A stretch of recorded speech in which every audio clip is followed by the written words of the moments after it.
Well,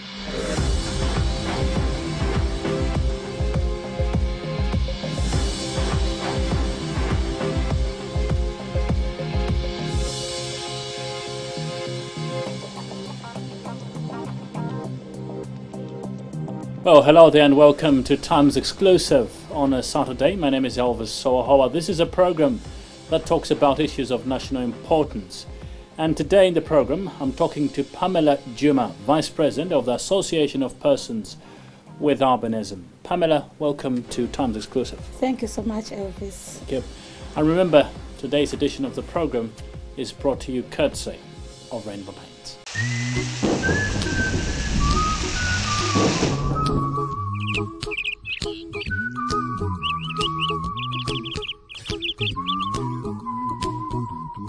Weather Shield, another brand from Rainbow Paints. This is Ultimate. An extreme high-performance acrylic smooth textured finishing with ultraviolet absorption and maximum flexibility properties for wall finishes. A built-in fungicide to resist molds. Simple to use, quick drying, water-resistant binding power, low dirt retention, and hides hairline cracks. Suitable for use on all exterior walls, be it plaster, concrete, or brickwork. Available in a wide range of colors in 5 and 20-liter containers. Contact us today in Blantyre 01841-813, 01841-871, Lilongwe 01755-901. Email info@rainbowpaints.biz. Rainbow Paints. Peace of mind, part of the deal. This is Times Exclusive on Times TV, and today I'm talking to Pamela Juma, Vice President of the Association of Persons with Albinism. Let's begin our conversation, Pamela, this evening. On the 1st of January this year, Mr. Yasini Phiri, a 54-year-old man with albinism, was murdered in Katabay. What has been the reaction of the people with albinism, in the country? Yes, we received the news on 1st January. And I can assure you that the reaction is that people are mad. People are not happy with what is happening. People are worried of the security. Because by having Yasini murdered, we don't know who is the next victim. That's the pathetic thing that we are worried about. It's like our lives are not being taken care of.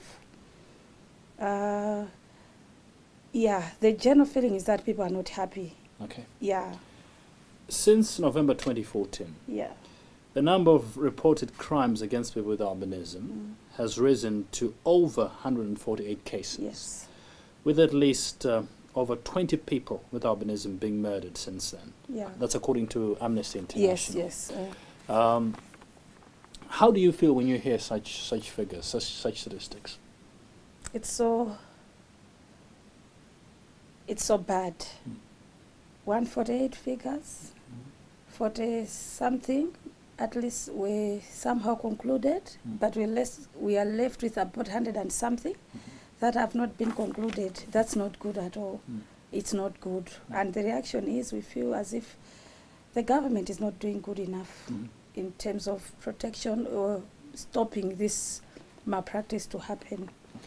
We've had incidences in Tanzania, in Kenya, but it all stopped.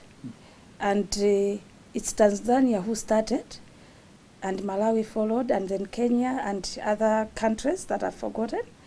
But the Malawi being, I think, the second to be on the limelight with these things, our numbers increased. We doubled Tanzania, which shows that here maybe there's no political will to stop this. That's what I would say. Let's talk about the plight of children with albinism. Yes. How are they coping? We know initially when these cases emerged in 2014, there were systems or measures that were put in place to make sure that children are protected. There were even instances where police officers were escorting children with albinism to school. How is the situation now? You and I can know that, can see that it's not sustainable to have police men or escorting children with albinism or people with albinism or learners with albinism to school. It's not sustainable because it needs resources, you know, and it's something that it just needs a collective approach when we are handling this thing. Having police escorting children has not proved anything because those kids were not harmed. They are hitting other areas. Yeah, and it has affected education of learners with albinism because in most remote areas, learners have stopped going to school because they are afraid. And these attackers are people whom we live with in the community.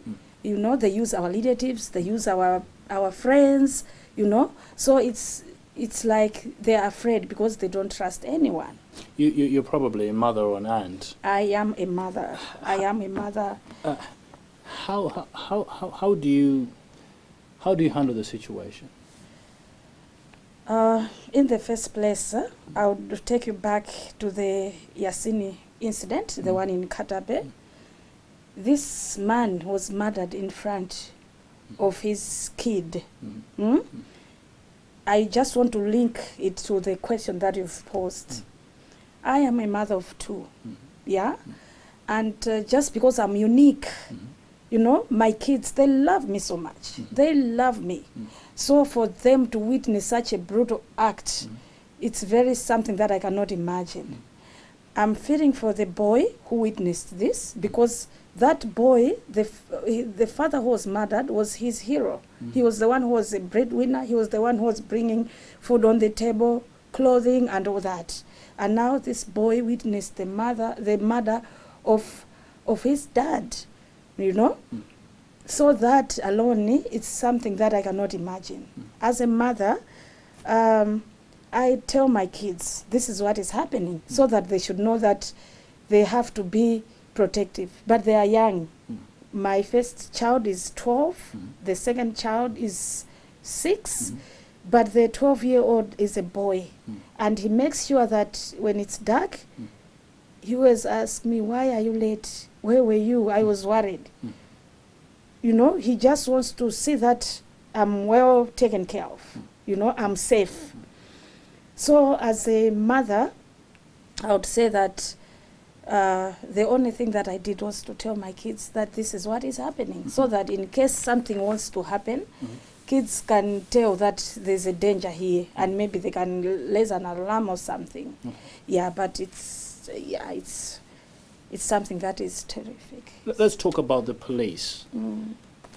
How would you rate their performance in as far as providing security to people with albinism is concerned? Yes, their duty is to provide security to everyone, to the citizens, including you, who are citizens as well. Yeah. How have they performed? I can say that there have been some interventions. UN Women has come in, so that the police should be equipped with maybe providing bicycles in rural areas to enable them their mobility, you know, and other stuff that has been provided. But other than that, I can say that we've worked with the police as an association, but how is the relationship? The relationship is fine, yeah, but when these things are happening, that's when you tend to wonder, where are the resources going? If UN Women or other donors are bringing their resources to the police service, you know, they are bringing their, you know, resources to enable them perform their duties well. It's a plus to them because they already have other resources. But when these resources, when the donors or when they stopped, it means that they have also stopped. Let me ask a more direct question. Are they doing their job in as far as protecting you is concerned? Are they doing their jobs? I don't think so, because we just received the news last night, if it's not a day after yesterday, that one of the suspects has escaped in the hands of the police as they were going for, I don't know where they were going. They were going for court hearing or something. Yeah, so one of the suspects escaped in the hands of the police. So you'd wonder that if these suspects can escape, what is happening? If you are to be involved in a fight, my friend, the way the police are going to pounce on you, you know that you've crossed their path. But these people, they are free. So I don't know, maybe it's the police, maybe it's the judicial system that needs an overhaul, or not an overhaul, but maybe to make sure that the ones who are handling these cases of persons with albinism, they should be vigilant. Some observers say some police officers lack the expertise to make sure that when they take these suspects to court and when they're arguing, they're able to provide enough information to enable the judge prosecute instead of acquitting people suspected to have been involved in the murder and killings of people with in the killings of people with albinism. Rather, do you share those observations? I do, because a year ago we engaged some of the police people in how they should handle these cases, but we didn't manage to go countrywide. So where we didn't go, there are some flaws. But you know, if somebody is to be taught today, this is how you're supposed to handle these things, tomorrow they are transferred to another area, it means that whatever they had, it's difficult for them to impart the same knowledge to the colleagues that they found to the new station. So it's like it needs an ongoing thing, and maybe it doesn't really necessarily to come from us, but to them also, it should be a wake-up call that these are happening. These people are hitting. What should we do? If they are to wait for resources, if they are to wait for APAM to source some funds or some, you know, then maybe we are not going anywhere. No. But maybe in their budgets, in their programs, if they could deliberate, include these issues, try to work with prosecutors, try to work with the courts, how they should handle such cases, maybe we can win. But if they are not knowledgeable, then we are game. Another issue, again, by Amnesty International has been that, another suggestion or a way forward on this matter has been that the country's criminal justice system needs an overhaul. You touched on that earlier before we went for the break. It needs an overhaul because other criminal cases are prosecuted and successfully in time. But when it comes to cases of killings or abductions of people with albinism, it takes a lot of time. We gave statistics here. 148 cases have been recorded, but very few have been prosecuted successfully. Do you think that's one of the solutions, maybe, overhauling the criminal justice system? Maybe. Maybe it's according to them, maybe they're seeing the flaws, but to us, we just... Or are you satisfied with the speed with which the courts are trying cases? No. We need to use the same people who are handling these cases, but we need to push them. We need to equip them with resources because they are saying, no, we don't have enough money to get this evidence. We don't have resources to get this evidence. So it could be they don't have resources. What do we do? And when they tell us that, no, there's no money to complete this case, we needed to do a DNA, we needed to do this and that, but they don't have resources. What should happen? So it all goes to our government. That are there enough resources for these systems in place for the judiciary, for the police, for all those involved? Are there enough resources for these cases to be concluded? We've heard President Peter Mutharika condemning these attacks recently during the launch of the Chiwanja Chayawo. Yeah. He condemned these attacks. He called them barbaric. He called people who are behind the stupid. And we've seen the DPP administration setting up a committee to look into these matters. It was headed by Dr. Heather Wikintaba. Yes. It's still intact, isn't it? What have you made of those efforts? That committee hasn't... it only comes when there's something, and to us as an association, to an extent, we of course we appreciate that the president had to announce that at that cultural function. There were a lot of people, there were a lot of and those killings have happened in those areas where there are a lot of Muslim, a lot of Yaos. I'm sorry for the Muslim, but a lot of Yao people. So for him to address that at that function, we just appreciate, because it has happened a lot in the Yao region, Eastern region. But we wanted him to do more. Like what? Maybe addressing it at a very different environment, not at that a function like that one, but at a different environment to show the seriousness. Yeah. Okay. Sure. But we appreciate that he mentioned about it, but maybe the function was not ideal for those comments, because people would just say, no, that's politics, But when it's something coming from the head of state on a separate podium, where he would condemn about this, it will give a message across. But believe you me, because of these political differences, there are people who didn't listen to that condemnation that the president made, because they don't belong to his party and they don't feel that they should listen to the speech that he was making. But if it's a head of state addressing the whole nation on a different background, not on a cultural event or a church event or any event, but just say that the president wants to make a statement on the killings that have happened, that even the people who are not for his party, you know, they are not for the government, will listen to that. And they say, oh, okay, the president also, let's hear what he wants to say. But believe you me, there are others who didn't get it. Okay. Yeah. Let's look at alternative governments. By alternative governments, yeah, I mean opposition parties that are not in government. The MCPs, the UTMs, the UDFs, the People's parties, etc. Have they said enough?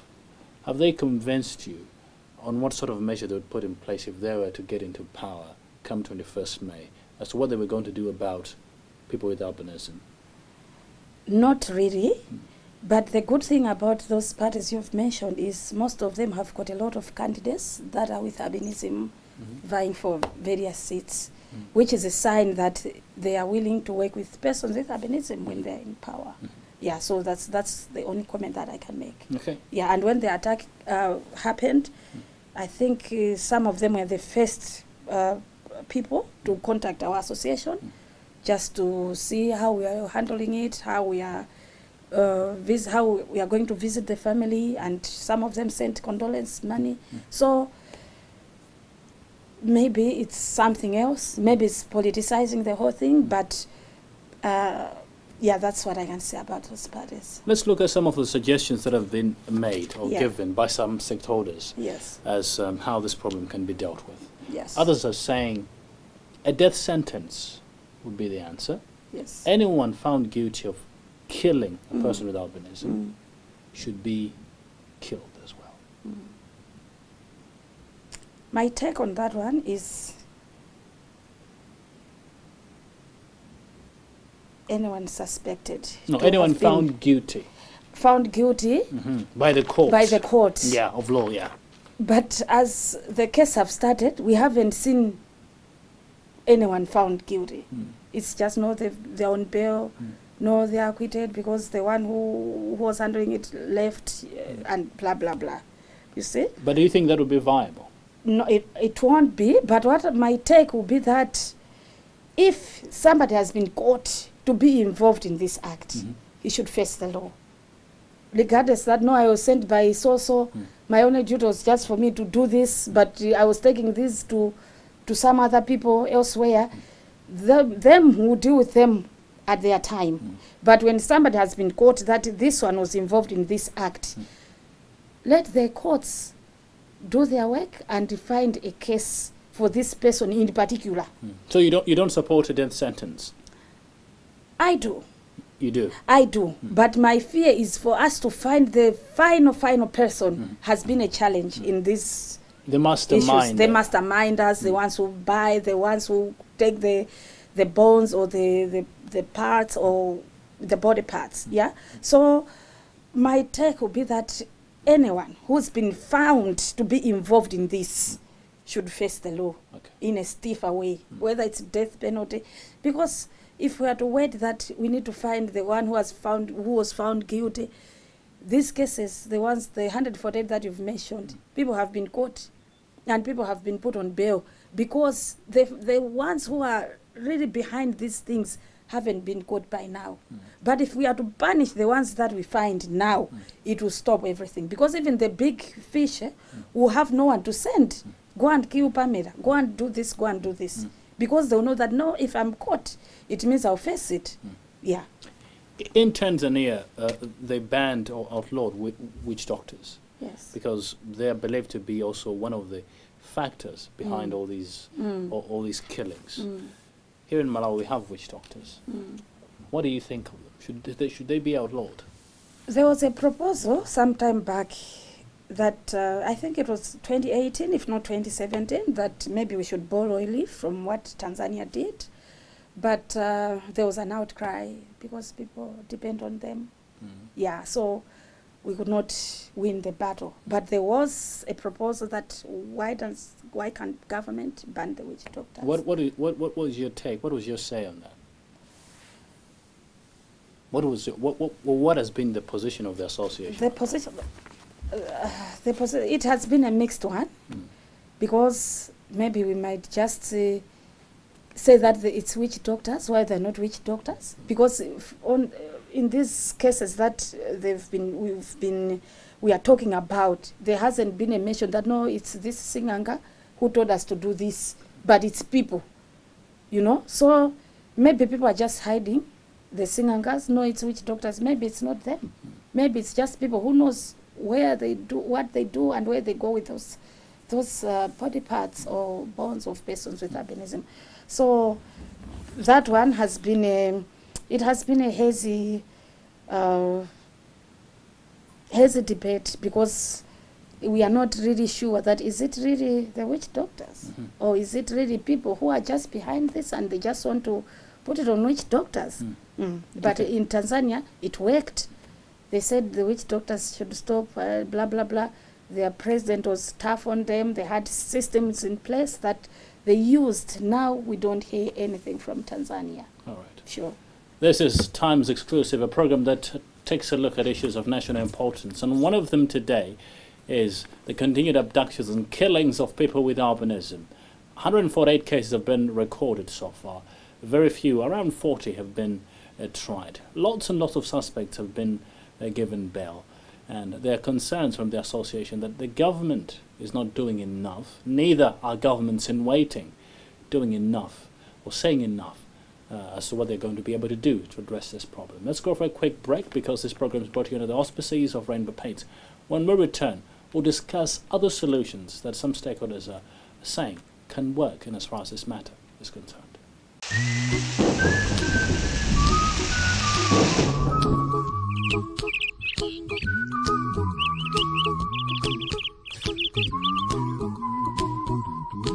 Weather Shield, another brand from Rainbow Paints. This is Ultimate, an extreme high-performance acrylic smooth textured finishing with ultraviolet absorption and maximum flexibility properties for wall finishes. A built-in fungicide to resist molds.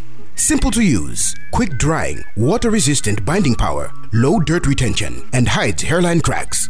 Suitable for use on all exterior walls, be it plaster, concrete, or brickwork. Available in a wide range of colors in 5 and 20-liter containers. Contact us today in Blantyre 01841-813, 01841-871, Lilongwe 01755-901. Email info@rainbowpaints.biz. Rainbow Paints. Peace of mind, part of the deal.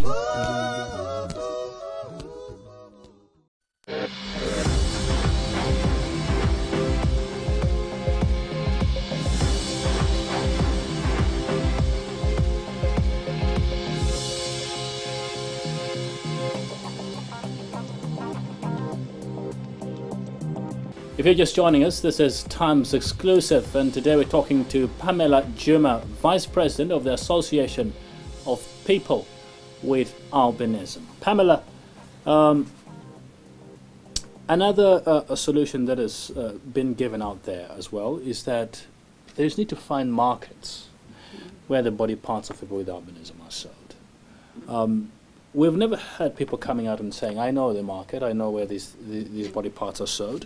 But organizations, some organizations like Amnesty International again, are saying, they've mentioned countries where trade in body parts of humans are done. They've mentioned South Africa, they've mentioned Democratic Republic of Congo, they've mentioned Mozambique and Tanzania. Have you done any research on this to find out anything in relation to these markets? No, we haven't done anything. We haven't done anything. Maybe it's something that we need to consider. Yeah, because we know that there's a market. That's why these things are happening. They're not stopping. But the question is, why Malawi? That's the big question that we have. Why Mother Malawi? That elsewhere it has stopped, but in Malawi still, the perpetrators are still having a flow. You see? So, yeah, that's a challenge. Yeah. Okay. Let's talk about, again, yourself. Yes. You're a banker by profession. Yes. Correct? Yeah. Okay. Sure. Take us through your day-to-day routine, your life.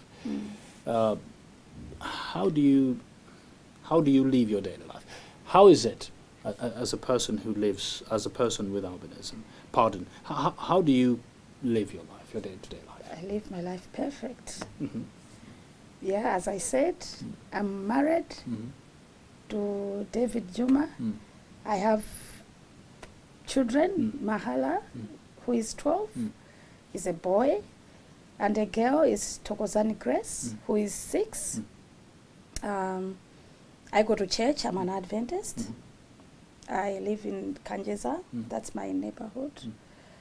I work for FTH. I go to church, I'm a church goer, I'm a deaconess, and I participate in lots of church activities. So how does society perceive you? Because we've heard of incidences where when people see people with albinism, they say, there goes a potential deal, for instance. Yeah. And someone has been arrested before for that, uttering those remarks. Yeah.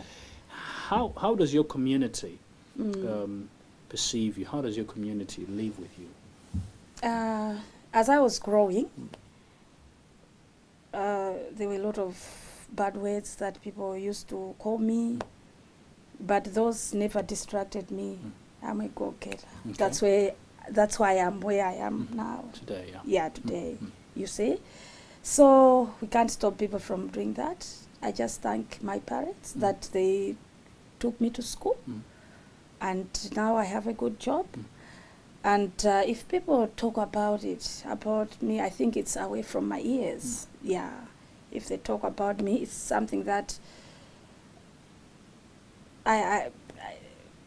you know, if I hear that, I don't mind. I don't care, because if that's what they are describing me, that's true, and so what? So what about your workplace? My workplace is perfect. Everything is okay? Everything is fine. My workplace is perfect.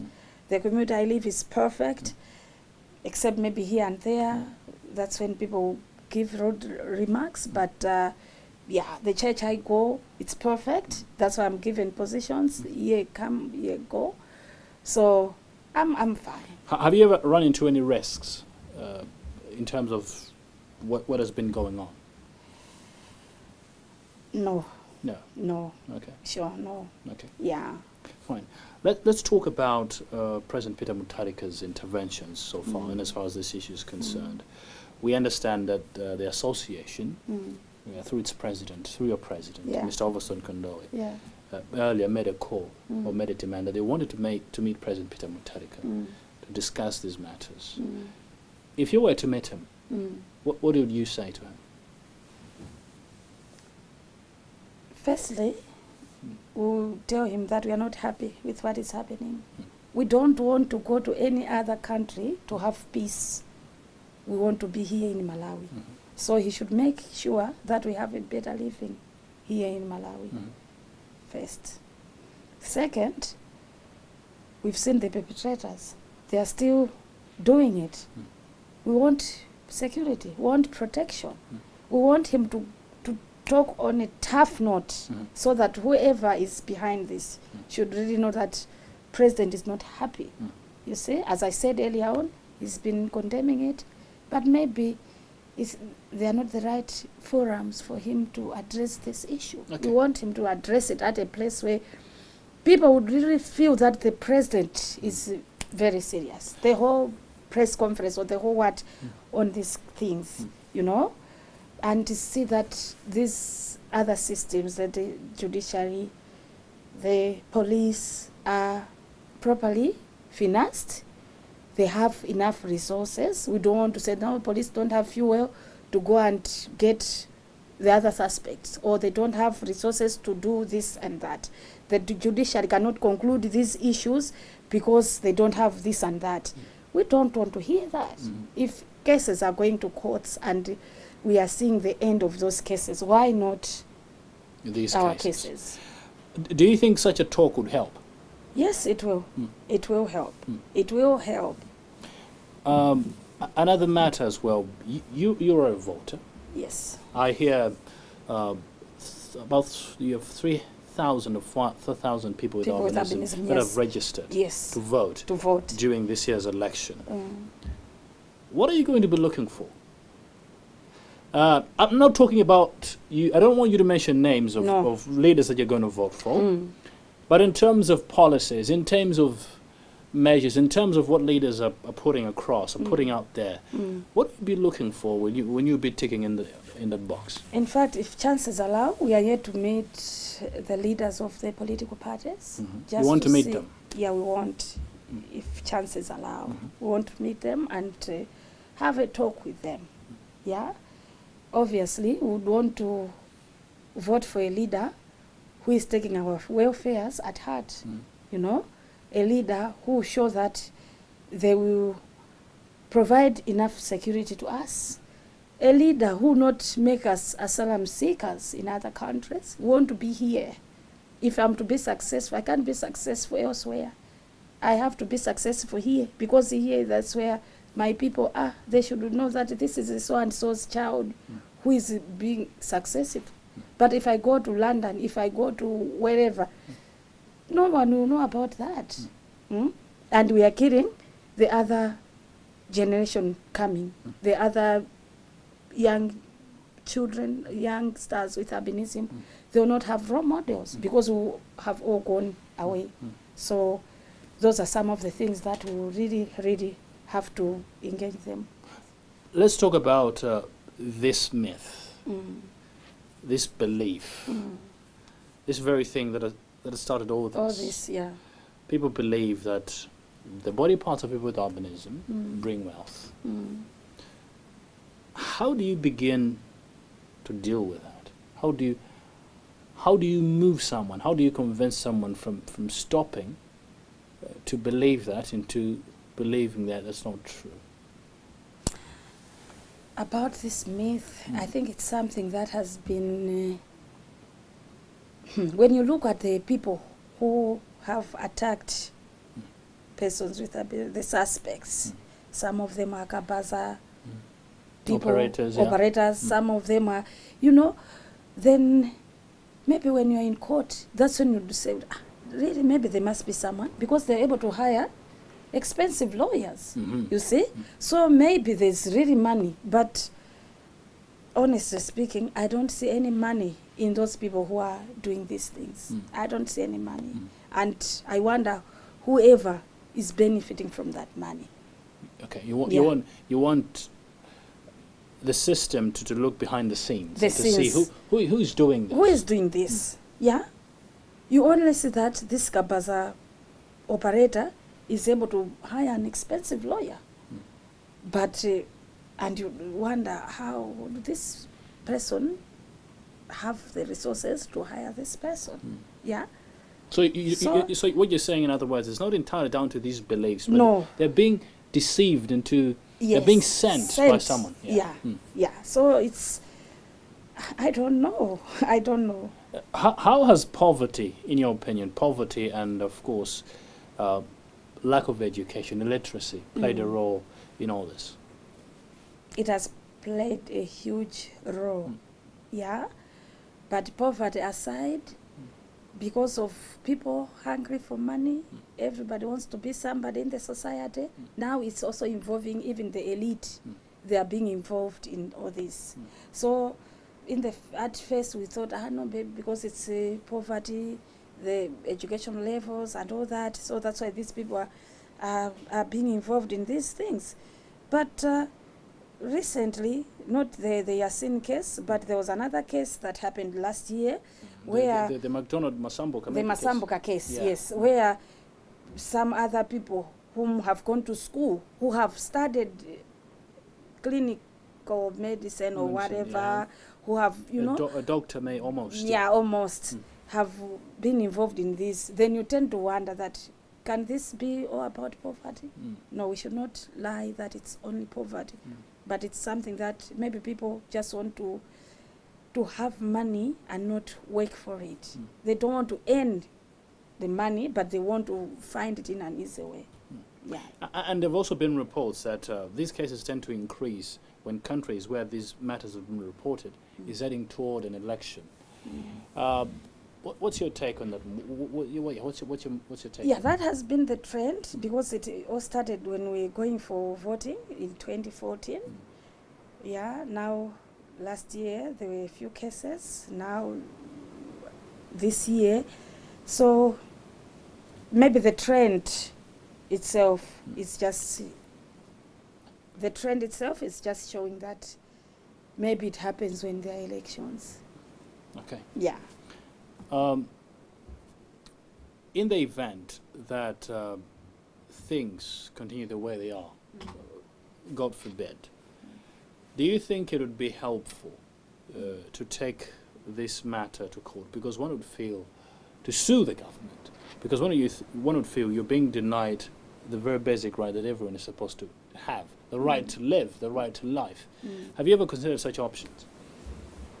Say they're failing to protect you, they need to do their job. Not yet, but as an association, we are yet to have a stakeholders meeting where we are going to meet government agencies, the donor community. We are going to involve a lot of stakeholders that are supposed to be part of this talk that we are talking about here, so that we should map up the way forward. How should we go about it? What next? Yeah, because we've tried all the angles. We've tried to work with the police. We've tried to work with communities to sensitize them. We've tried to work with the government, but it seems that there are still some flaws. That's why the perpetrators are still coming in. So we just want to engage. We want to have a wider discussion on as to what should we really do, so that we should bring to a stop of all these things. Let's talk about the public conversation on this matter. Do you think people have been discussing this matter in a way that will help to reduce these cases, to sensitize people, to sensitize each other in homes, to sensitize children, just generally in churches, in mosques? Just generally, do you think the campaign has been that vibrant? No, it hasn't been that vibrant, because we haven't been to each and every community. We haven't been to each and every church or mosque. But it's sad that you see maybe other people posting on Facebook, no, I have a neighbor with albinism. Anyone who wants this person, find me at the inbox. That's so inhuman. Yeah, that's so inhuman that somebody can really joke about that. So you'd wonder how these people are thinking, how people think. But you find on the other side, people are sympathizing with us. People are trying to be sorry about it. But there are people who have no, who don't have enough, enough mechanisms to help in stopping this. Yeah, maybe these are just people who are close to us, and they can't imagine that. No, how can Pamela just be killed like that? No, this is bad. They are condemning it, but they don't have the mechanisms to how they can help in stopping this. But on the same hand, other people are making fun of the situation, which it's very sad. Yeah. Lastly, FEDOMA, Federation of FEDOMA, the FEDOMA's Chief Executive Officer, Mr. Action Amos, was talking to us a while ago on one of our programs, Breakfast Live. And he also criticized traditional leaders. They're saying sometimes you have cases where a suspect, an individual, goes to a grave and exhumes the body of a person with albinism, yet graves are very sacred places where that's not supposed to happen. And these cases are happening sometimes during daytime. Yeah. What have you made lastly, very lastly on this program, of the role that traditional leaders have played in fighting these attacks? As I said, that maybe because we haven't been in most of the communities, that's another drawback, another setback on our intervention, because the recent attack also involved one of the suspects was chief or something. Yeah. That's Yasini Phiri's case. Yeah, I think one of the was a chief or something. So maybe we haven't done enough. Maybe there's more that we need to do. But it's sad that Now people can go to the grave and play around with whatever the remains that are in the grave.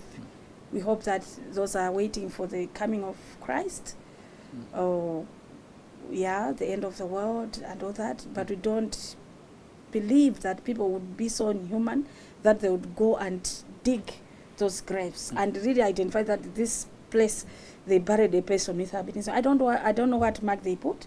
Maybe they use relatives. Maybe they use the chiefs themselves, the leaders. So it's just a pathetic situation, because these people, the masterminders, are targeting the leaders that we are living in with communities, the leaders that we trust, the leaders that when we have a problem, we go to them for a solution, and they are being used in this barbaric act. Pamela Juma, Vice President of the Association of People with Albinism, thank you very much for joining us today on Times Exclusive. Thank you. And that's how we wrapped up today's edition of the program, Times Exclusive, with me, Elvis Howahowa. Today we were talking to Pamela Juma, Vice President of the Association of Persons with Albinism. The issue was continued attacks and killings or abductions of people with albinism. What are the solutions, or what is being done to address the problem? Thank you very much for watching. Remember, the program was brought to you courtesy of Rainbow Paints.